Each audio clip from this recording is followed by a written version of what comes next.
Pofika lero mudayenera kudziwa zotsatira za mpira wa pa 19 October. Ndikuti nthawi yobwera kuzomba idafika. Mayi anamkhoma mandiyang'ana mosamvetsa. Adatsala pang'ono chabe kugwetsa misozi. Ndidali nditawasanzika. Bambo, usiku mukagona mgowero mupakhondepa pamagona amuna awiri. Kodi ndi anzanu? Adandifunsa mayi ake anamkhoma wakupukuta misozi. Ayi, kapena ndi achiwembu, bwanji simunathane nawo? Ndidawafunsa uku ndikuyang'ana kupukuta misozi uja. Pepani bambo, timaganiza kuti ndi anzanu, adatero mayiwa. Akadandipha mwanati ndi anzanga, ndidafunsa ndi mphamvu yoderera. Ogo, ntuni, bambo ntuni. Kuchira dzulo ndikadanena kuti chiyani, ukonda mpira akadatitani ife kuno. Nga dziko lonse likadatisiya. Adalira mayiwa mokweza. Bodza adaliperekeza mpaka ku siteji ya basi.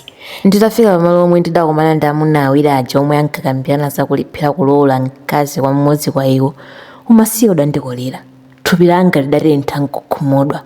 Mamunayo adabwerera kwawo panda mkazi. Nanga ine ndiye tidasiyana pati. Ngakhale zidali chomwecho ndidali nditaganiza zowapatsa Atate Namkhoma ndalama zambiri. Ngakhale theka la miliyoni kwacha. Koma sizidatheke. Akadadzigwiritsa ntchito bwanji popeza monga malume anga na Masaya, James ndi amuna awiri ankafuna kundipha. Anali kundende kudikirira mlandu. Bodza ataona kuti basi yanga imabwera adandipatsa kalata. Dzanja la Namkhoma pa envelope lidanditulumutsa. Nthawi yomweyo ndidayamba kunjenjemera. Namkhoma atafika kumudzi kuchokera paja adamwetsedwa mchape adayitanitsa yolembera ndi pepala. Adatero Bodza wakundiyang'ana. Izi zidawonjezera mantha anga, nayo basi ija idayima tsopano. Ndipo ndidapitirira kunjenjemera. Kalata ija idali m'manja mwangamo. Naye kondakitala amandidikira chifukwa amandidziwa. Choncho sadafune kundichita chipongwe. Ine sindidafune kulowa m'basimu ndisadayiwerenge kalatayi. Pamwamba pa envelope padalembedwa, uzindikumbuka ndi nyimbo ya I Will Always Love You ya Whitney Houston. Nthawi yomweyo ndidang'amba envelope. Maso anga adagwidwa ndi zilembo za Namkhoma zimati, Tony, amuna anga. Mumataya nthawi yanu pachabe ponjenda m'mapazi kuti mudziwe ndimakukondani. Bambo ati litonse. Nokha simungaone zizindikiro zachikondi? Mwarani. Mutokhala mwana kuti sadziwa? Mumafuna kuti ndizikunyamulani pamutu kuti muzindikire kuti ndimatokukondani kuposa chibola moyo? Inutu ndi chibwenzi changa choyamba ndi chotsiriza. Mukanadziwa kuti ndine dona yanu kuti ineyo chibadwire sindinadziwe nyamata wina aliyense koma inu basi simukanatero. Ndipo simunayenera kuphatikiza chikondi chathu ndi mpira. Izi ndi zinthu ziwiri zosiyana. Inetu ndimakukondani osakhala masewera. Ndipo ndinayamba kukukondani tsiku loyamba kukuonani. Uko kunali kuzomba. Inu simunandione, koma ine ndinakuonani. Choncho kuonana kwathu kunsika walimbi uja kunakwanitsa loto langa. Ndinangoti maso anga pa inu. Mtima wanga munawugonjetseratu. Ndinalibenso mphamvu. Thupi langa lonse linali zii ngati munandiponyera bomba. Makamaka khoko la nthochi lija ndi limene linagwetsa ukali wanga onse. Ndinakukankhani chifukwa ndimafuna kuti nanu mugwere mudzenje la chikondi. Nanunso mukudziwa kuti munthu pokufa sulephera kuphupha ngati nkhuku ikudulidwa pa khosi. Nokha munaona, sindinasowe kudziwa cholinga chanu. Ndipo zambiri zimene ndinali kukuchitirani zija zinali zadala.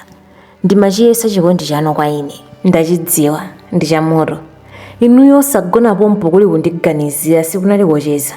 Ndipo musaganizire kuti sindikudziwa kuti munalolera kuti banja lanu lione masautso a Ambuye Yesu. Chifukwa chosowa nsima mumaumirizidwa kusala, nazo nsabwe kunenedwa zinakumenyani chifukwa cha ine nyapala koma simunagonje. Ndikuthokoza Mulungu chifukwa chikondi chotcha sichipezeka, ukachipeza umwalire nacho. Ndithu dzandivomereza tsiku lina nditaluma mano, ndili pansi pa nthaka. Pomwamba pake pali miyala itazungulira mbalimu. Malowa akunyala. Lichero la amayi litapachikidwa chapafupi. Kuli chete osamva liwu la anthu. Koma mbalame zokha m'mitengo yondipatsa nthuzi.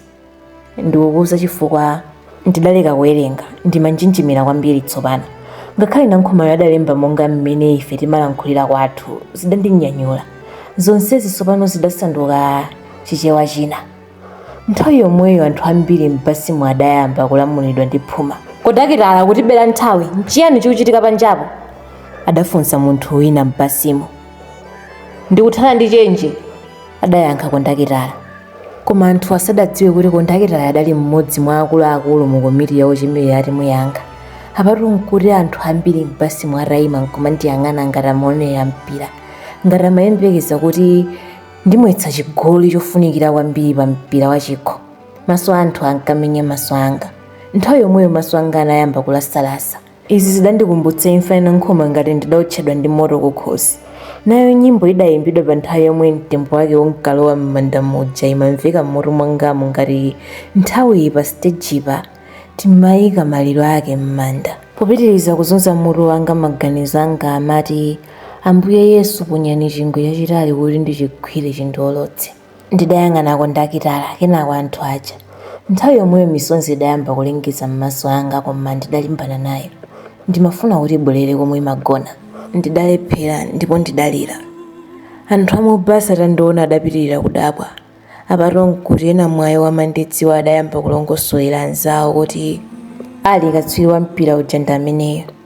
Uku akundiloza ndizala. Watani mwana akulirayo? Adayimba anthu ena m'basimo. Izi zidandinyanyula ululu. Apatu nkuti ndikupempha Ambuye Yesu. Nzangayo mwamuponyera chingwe, nanenso mundiponyere changa kuti ndiwoloke nyanja.